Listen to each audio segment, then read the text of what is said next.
Welcome once again to my channel, Fox Business. My name is Supusu Godwin, a marketing professional and a marketing trainer. In this video, I'm going to talk to you, or we're going to talk about the macro environment of business, or the PESTLE factors of business. But before I start my presentation today, I'd like to urge you to support this channel to grow.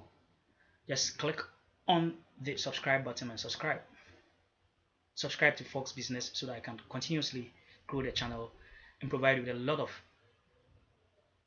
business information and ideas. So don't forget to hit the subscribe button, subscribe, it is free. Today we're going to talk about the macro environment, or the PESTLE factors. You see, organizations exist within an environment. One is micro and one is macro. Today we'll talk about the macro environment, and this is represented by the abbreviation PESTLE factors. It is simply the influence of the broader global environment or the global society on an organization. These are factors or developments in the external environment that are uncontrollable. Businesses have little control over these factors, and these factors can also affect marketing decisions and business decisions. It is made up of some elements that are abbreviated as the PESTLE factors, that is PESTLE factors again. The P stands for political, the E stands for economic, the S stands for social, the T stands for technology, the L stands for legal, and the E stands for environmental factors. Now, let's take a look at the political factors. These include factors like the level of international relations between countries, political ideologies, sanctions, political tensions, instability, that is political instability, and so on and so forth. This can be taken a look at from two angles: from your home country where you operate, and if you are doing international business in your host country that you are going to serve. If we take the home country, your own country, political developments can affect your business. If you import raw materials from a country where your country has poor international relations with, that means that the source of raw materials also is going to be affected, right? Even political instability within your country can also affect your own business. See, if you take a look at other countries too, you are looking at, your host countries, you are looking at also international relations between your country and those countries. You are also looking at, for example, hegemony, regional blocks, NATO, and other blocks. This may have effect on your business internationally. Political ideologies and socialism. There have been instances where certain companies have not been allowed to enter certain markets because of ideologies, and as a matter of fact, political polarities and differences, as a matter of fact. So it is important to be able to understand the political environment and be able to anticipate changes in the political environment and how these changes can affect your business. It is very important, as a matter of fact, to look at these developments. Without properly looking at these developments, you will not be able to, as a matter of fact, withstand the vagaries of the macro environment. The macro environment is very dynamic and very powerful. So you need to look at all these things. Like I said, the level of international relations between your country and other countries, political tension, instability, sanctions, war, political ideologies, and so on and so forth. You need to take a look at all this and how this can affect your business in the near future. The next thing we're going to talk about is economic. We're going to talk about economic factors. These may include the influence of factors like import and export duties, balance of payment issues, exchange rates, trade embargoes within countries, etc., quotas. Sometimes when talking of quotas, we're talking about trade restrictions. In certain countries, you cannot export or import certain quantity of goods in certain countries. This may also affect your business. Inflation, taxation, and so on and so forth. Some countries have very, very, very strict tax laws, and this can affect your profitability. Right, so you need to take a look at all these things, even the effects of the business life. What stage in the business life cycle is the country that you are moving in? Is what even state is your own country in? Is your country in recession? Is it in depression? If you take a look at the current environmental trends, you realize that the forest rate in Africa is struggling. If you take countries in Ghana, you realize that the dollar rate keeps rising, the pounds and the euro and the major trading currencies keeps rising. All these are a threat to business. Businesses that did a proper macro environmental analysis would be able to stand or withstand these problems. They'll be able to win over their competitors when it comes to standing the macro environment. You see, all these things have tremendous effects on your business decisions, especially your marketing decisions, right? And this may affect your marketing mix as well. Now let's look at social factors. This involves the influence of several socio-cultural factors and how they can affect your business. You're talking of demography, talking of age, sex, gender, and so on and so forth. We are talking of family and even family life cycle. In certain countries, there are more single parents. In certain countries, there are what we call those who are married with double income, the dinks. We have the dinks and the sinks, etc. These are terminologies that we use. You need to be able to analyze all these things and to provide you with information as to the type of strategy to use to be able to beat competition. Right? We also have religion, Christianity, Islam, Hindu, etc. All this religion. You need to take a look at all these things because certain graphics, certain words might have different connotations in certain beliefs and certain settings. Level of literacy. Are people more literate, being able to read? This will also determine or help you to understand the type of media that you have to use to reach out to your target audience. So you need to understand these factors and how they are changing and how they are affecting your business. What is accepted and what is not accepted. Talking about aesthetics. We're talking about language. There are culturally sensitive countries where what is said is what is meant. In certain countries, what is said is not what is meant. The word shit, for example, in certain countries is nothing. In certain countries, it means a lot, and it's a bit, as a matter of fact, conflicting and can violate certain social norms. You're talking of, so these things can affect your marketing communications. This can very much affect your marketing communications.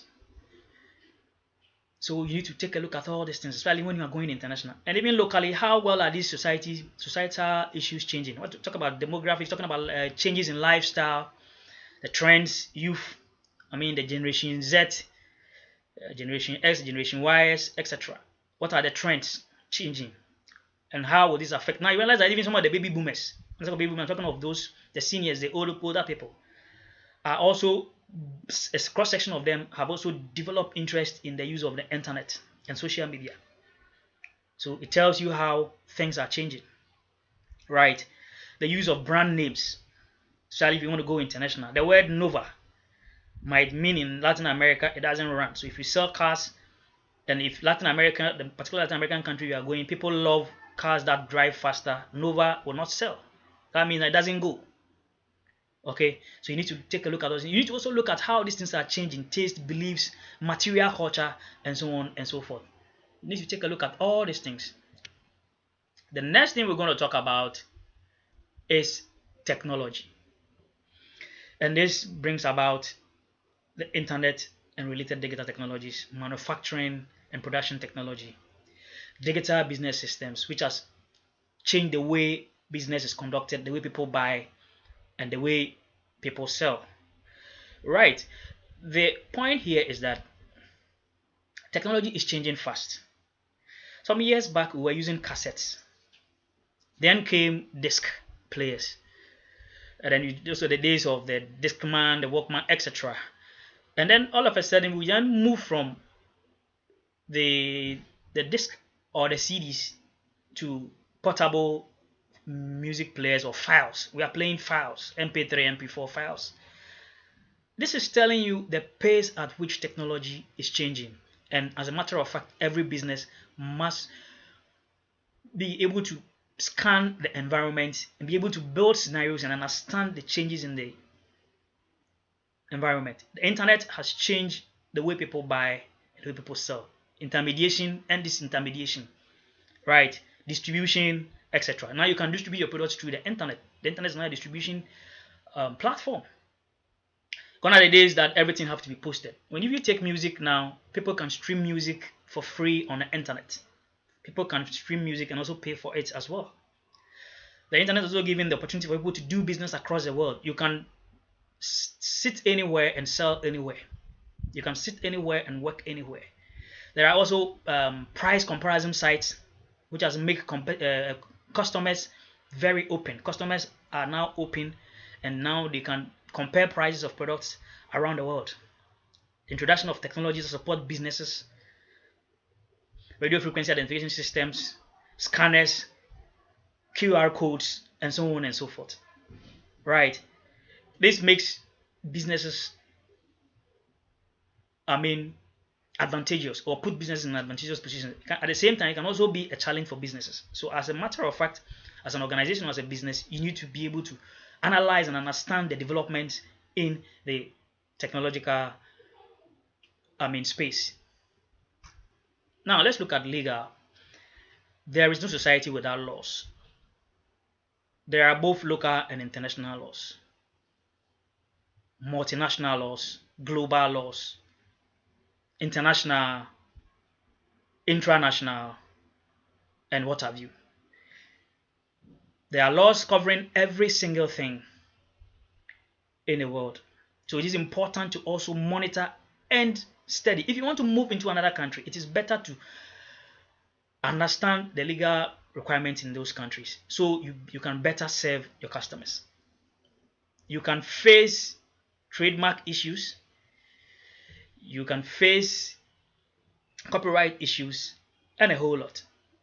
Look, I was working with a particular company, my own company that I was working with, and I used the company's name in creating an email address because my email address was blocked. I was asked to delete that email address because in that particular country, it violates copyright laws. There are laws on pricing, price discrimination, even competition laws. There are laws that can prevent the company from being or enjoying monopolistic position on the market. Right. There are price discrimination laws. For example, the Robertson-Pacman Act in the US. There are fair trading and product labeling regulations, advertising regulations on deceptive advertising, and so on and so forth. In certain countries, you cannot just advertise anyhow and deceive people. There are laws on even selling to children, even online.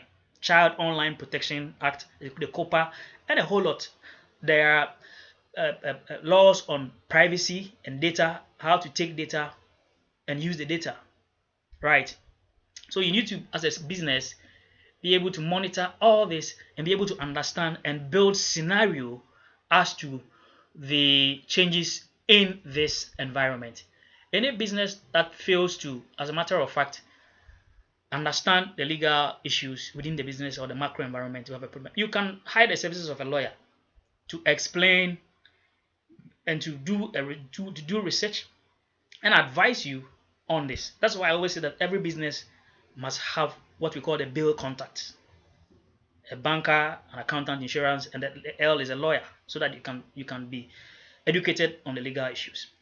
The next thing I'm going to talk about is environmental issues.